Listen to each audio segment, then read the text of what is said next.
Hello everybody. तर सध्याला मी घोटत आहे, त्यामुळे माझं बॅकग्राऊंड इग्नोर करा. विषय असा होता की आमच्या इथे एक शॉप आहे बरं का, स्टेशनरी. तर सगळे छोटे मोठे सामान तिथे भेटतात. मग मी घरातलं सामान आणायला तिकडे गेले होते.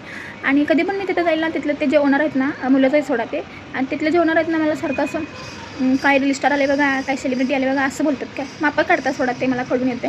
मग आज पण मला तसंच म्हणले, काय रील स्टार आले बघा, काय सेलिब्रिटी आले बघा. मी त्या मापाला ह्याचं कॉम्प्लिमेंटच घेतलं आत्तापर्यंत, त्यामुळे मी काय बोललेच नाही. आणि बिल करायला आले कंट्रोपशी, आणि एवढ्या सामानाचं 500 रुपये बिल झालं बरं का. तर तो काय म्हटला माहिती का बिल करणार, काय 500 रुपयेच बिल केलंस की, आणि काहीतरी घे की म्हणे. मी म्हटलं काय सगळा पगार काय इकडं तुडू काय म्हटलं. तर मला म्हणत तुम्हाला काय कमी आहे, तुम्हाला रील्स बिल्स केलेले पैसे भेटत असतील की. एक तर अखंड दुनियाला माहीत आहे रील्स केल्यावरती पैसे भेटत नाहीत. तर हे काय मला ते ओरडून सांगायचं तर काय गरज अशी काय वाटली नाही.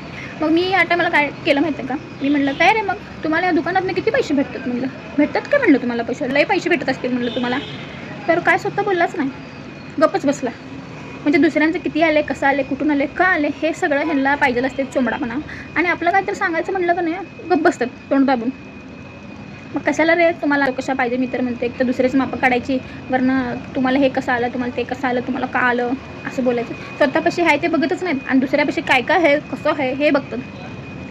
हे असले डिस्गस्टिंग पीपल्स आहेत ना, एक्झिस्टच करायला नाही पाहिजे या दुनियात खरं तर. Okay bye.